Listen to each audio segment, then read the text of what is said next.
On the first week of Lent, we remembered the baby who was born.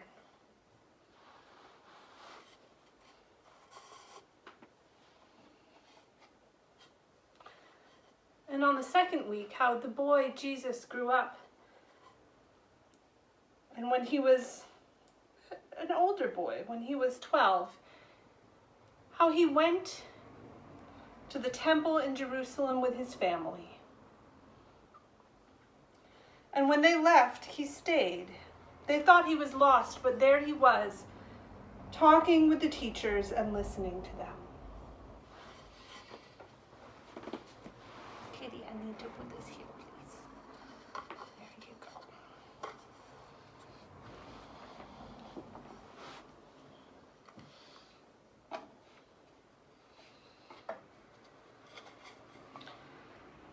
Jesus grew up and became a man.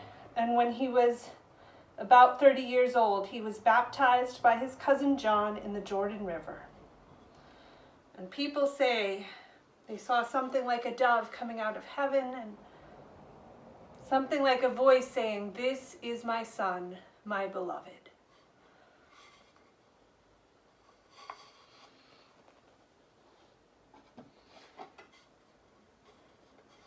And after he was baptized, Jesus went across the river into the wilderness, into the desert, to find out more about who he really was and what his work would be.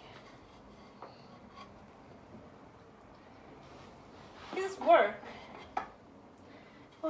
was to come close to people, especially the people that nobody else would come close to.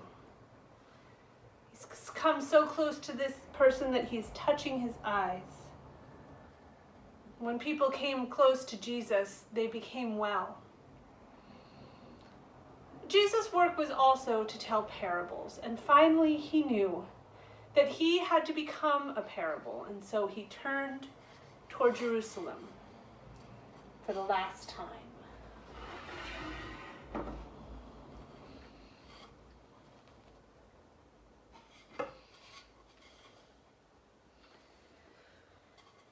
Jesus entered Jerusalem on a Sunday with crowds shouting and singing. They thought he was coming to be a king, but they weren't paying attention. He wasn't riding on a great white horse. He didn't have an army or weapons. He was riding on a donkey, and it wasn't even his donkey. Still, people shouted and waved palm branches, which are a sign for kings. On Sunday, Monday, and Tuesday, and Wednesday, he taught in the temple. On Thursday, the temple guard said, "Today we will arrest him." But on Thursday, they could not find him. He went through the streets of the city with the 12, and they shared a meal upstairs. After that meal, they went out into the garden, and the guards came to arrest Jesus and take him away. That night was a confusing one.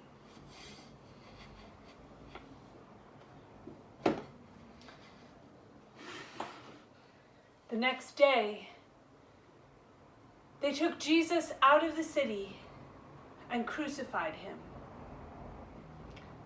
That afternoon, Jesus died. When he died, it was as if the whole sky got dark. They took him down off of the cross and buried him in a cave. There was a very big, heavy stone in front of the cave where he was buried. On Saturday, it was so quiet that you could almost hear the earth breathing.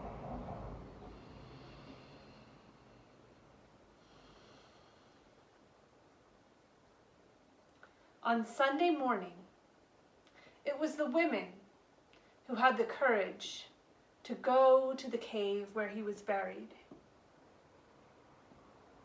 They wanted to be with him, They wanted to remember it all, even if it was sad.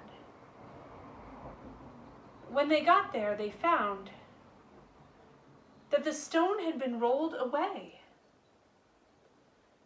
and that Jesus was not there.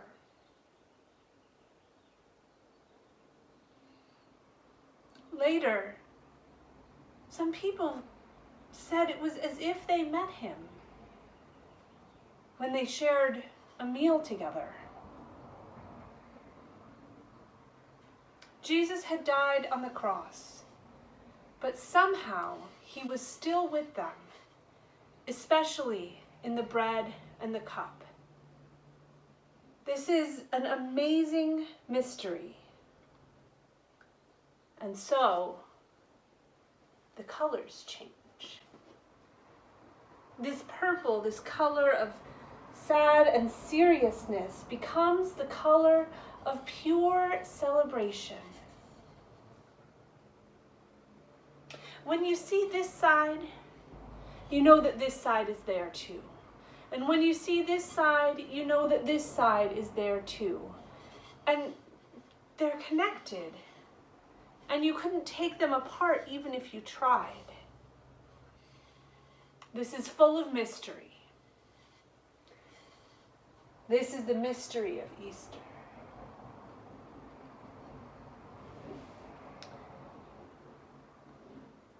Now, wait, this story has a beginning and a middle and an end, but the end is also a beginning. I know what we can do.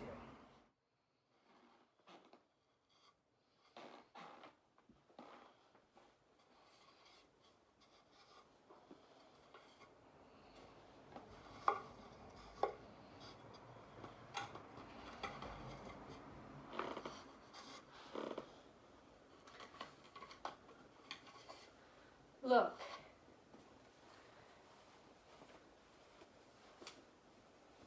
Now the story can go on forever.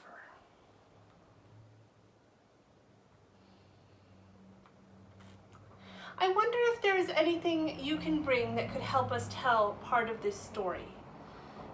Maybe something you have in your home, or something you could draw or make, to help us tell any part of this story, the part that seems important to you today, or that seems especially for you today.